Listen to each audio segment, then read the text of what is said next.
Hey, welcome to the channel today. Hey, I know you guys have the question about speed and power, but there's nobody better to talk about that than Brock Elmore, who's the director of our Gold coaching program, who probably is the fastest at changing from a conventional swing to the single plane you don't want to miss today.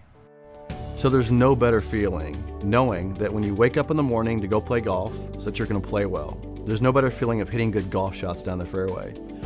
So my mission today is to help as many people as possible wake up every day feeling good that they're going to go out there and play great because of the single plane swing. So I'm here with Brock Elmore, who's the director of our Gold coaching program, where we teach tons of people online every single day. And one of the things that we get asked a lot, and I want to discuss this with you, is the idea of speed and power. People think that you lose speed and you lose power with a single plane swing. Well, obviously the way you hit a golf ball, you haven't lost any speed and power, but tell me your experience when you changed from conventional to single plane about producing speed. Yeah, so the common misconception is the way that you create speed, and it's really through rotation rather than, you know, through that ground up thing that they're always talking about on TV and on the golf channel. I mean, you are creating speed with your legs, but it's through rotation to creating that speed rather than, you know, jumping at the ball to try to create it.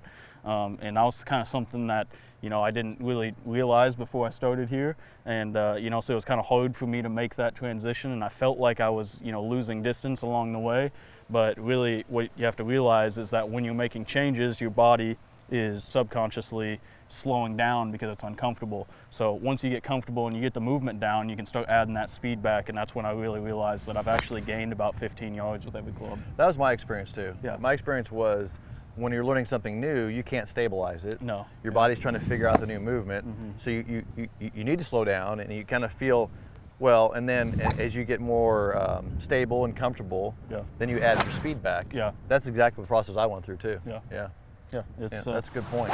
So you say you're about 15 yards longer now than you were conventionally? So the clubs that I got, my new Callaways, they're actually a little bit weaker than my old AP2s, and I actually hit them further than I was hitting those AP2s, so it's been great. I mean, I can't complain. Well, I took a couple videos of your swing. Let's just take a look. I got the face-on view here, and let's just analyze it because I think it's really cool to look at. One of the things we always teach and coach, obviously, is aligning the club with the lead arm. You do a pretty good job of that. It's right in line. Then you got the side bend, which is part of that whole issue, right? And obviously your grip is in a good shape because you got the back of the hand to the target. I love the A-frame. This is where stability comes from, is the A-frame of the lower body. And then you're taking the club back, and this is what we talked about in the last video in segment 2, is you do a really nice job of bracing against that trail leg. And this is probably where power starts. I mean, it doesn't start, you know, you got the leverage of the club at the top, you got the nice arm position, so you're not going to produce power without a good position of your upper body, obviously, but that is where you're stabilizing the body, right?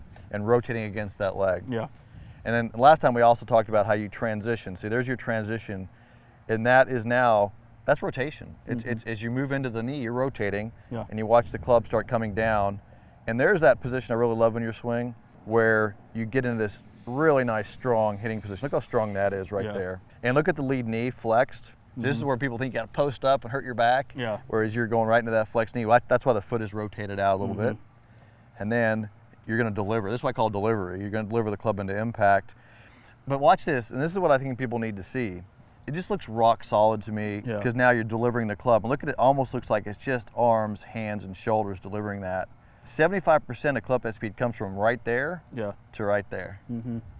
Yeah, that's it. Once I get down into my flexed lead knee, I feel like I'm just rip rock at it solid with upper body. I feel like I can just go as fast as I can with my upper body. So would you say that lower body is, you got to get it so it's really stable and strong so that this can speed up? No doubt. No doubt. Yeah, I agree with that. That's everything. So if your lower body is shifting around and you're real shifty, I really had a student that he kept doing this. He kept going outside on the knee, outside of the knee, and he sent me a video, and he kept going outside the knee, and I'm like, if you're not stable against that knee, you're shifting. You can't produce speed with the upper body when this is unstable. So if you're watching out there, I think it's Larry. If you're watching me, you got to get that trail knee stable. You know, that allows you to produce speed into the ball and consistent impact, right? Yeah, because well, another thing is too, if you start getting outside, it's really hard to get into that correct positioning into the lead knee because you have to go so far to get over there. You know, so it's really about you got to keep stable on the back and then stable through as well. Let's look at your down the line view here, and just so they can kind of see what we look for when we coach people through the single plane. So I'm going to draw a line, and this is kind of where when people send videos in to the coaches, right, we draw the single plane line. So this is the first thing we're going to start with. We're going to show them that plane line and kind of compare it to Moe and see where they're at. Right. And so you see your lead arm above the trail arm, so we always kind of check the address position in our coaching, and then the leg position. We want it pretty straight with the legs. We don't want too much bend in the knee flex. And then, as we talked about, the position 1 going to the inside. And then look at this. You do a really nice job of planing the club right here. That's that checkpoint we look for. And then you're going back to the top, and then you come back down, and then planes again coming down, and then returns to the plane at impact, and then through the ball. I would say your foot lifted a tiny bit on that one. We like to keep that down a little longer. We're kind of working on that. Yeah, that's one of the big things I'm working on right now is keeping that down. Yeah. And then if people say, look at right here, you see the club on the way through, the plane on the way through. But, I mean, this is really strong and nicely planed and powerful. Powerful. So, Brock, if I said to you, how would, if I'm learning the single plane swing and I want to add 10 yards to my single plane swing, tell me what you would do first. So the first thing you got to do is be able to move that lower body correctly and really be able to create that stability in the swing. That way when you're going on the way back, you're nice and stable, getting into that flex lead knee so that upper body can really take over. So without a club in your hands, demonstrate to me lower body movement, and you said creating stability. Show me what that means, backswing and downswing. Yeah, so on the way back, we're going to be moving around this leg, kind of feeling that tension on that inside and making sure that we're not going out and laterally or anything like that, and also making sure that this knee does not straighten back or anything like that. That's a big one that we see a lot of. Right. And so you're going to want to make sure that this leg is staying in that neutral, straight but not locked position. You're going around that and getting a nice rotation there. From there, we're kind of bumping into that lead side, creating this stability here. From there, we're just rotating around that leg. And then once you get to that attack position, from there you can just release with the upper body. When you release through it, where do you feel it in your lead leg? Tell me, where do you feel like, if you're really swinging hard, where do you feel it in that leg? Actually, so I actually feel it kind of in the back side of my left hip right here. Okay. Yeah. So right here on this side of your hip. Yep. So and then the knee to the hip right there. Yep. Yeah. And that's. And do you feel more down? Like you feel it down a little bit? Yeah, so I feel like, I almost feel like I'm starting to sit in a chair, like kind of Mo would say, but I feel like I kind of squat down, and then from there I feel like I'm just rotating as fast as I can with the upper body. So quick explanation of that. So go into that position again. So what's happening, what's biomechanically happening to this motion is when his foot stays down, that's why we want him to keep the foot more down, because it's creating a limitation. And so when he has the knee flex and that foot down, he's limiting the range of motion of the pelvis, but doesn't mean he's limiting the range of motion of his torso. Right? But so that's stability. Stability is when you limit something's range so you can rotate this even faster. So power is coming from upper body with stability in the lower body. When you see people that are unstable, what do?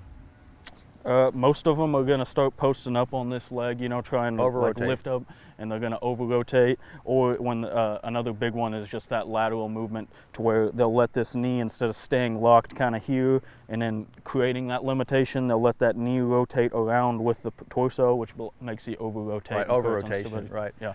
What if you had a drill, without using a golf club, if you had a drill for somebody to just feel that, what would you tell them to do? Yeah, so one of the ones that I like the most is to kind of get a wider stance than you would normally feel, and kind of get super wide. So this is a little bit wider than you like a driver, and I like to kind of get in my bends and then rotate around here, because you can really isolate those muscles and get a good stretch, and it also tells you what your knees are doing. So a lot of people straighten their knees in the back, and because you're so wide, you can feel it very quickly if your knee starts to bend or anything like that and straighten. Nice. Yeah. So what about in the downswing? Yep. So rotate back from here, and then you can kind of bump over into that lead knee where you feel like that weight is over the middle of your foot, and then you can rotate nicely here, and it gives you a nice stretch, and this will actually help you increase distance. Do that again. One of the things we used to look for in Moe, if you look at Moe hit a golf ball, so go to your finish, release the club and go to like you're on the way through there, you would see this big crease in the pants across here, and that shows that the pelvis is stopping,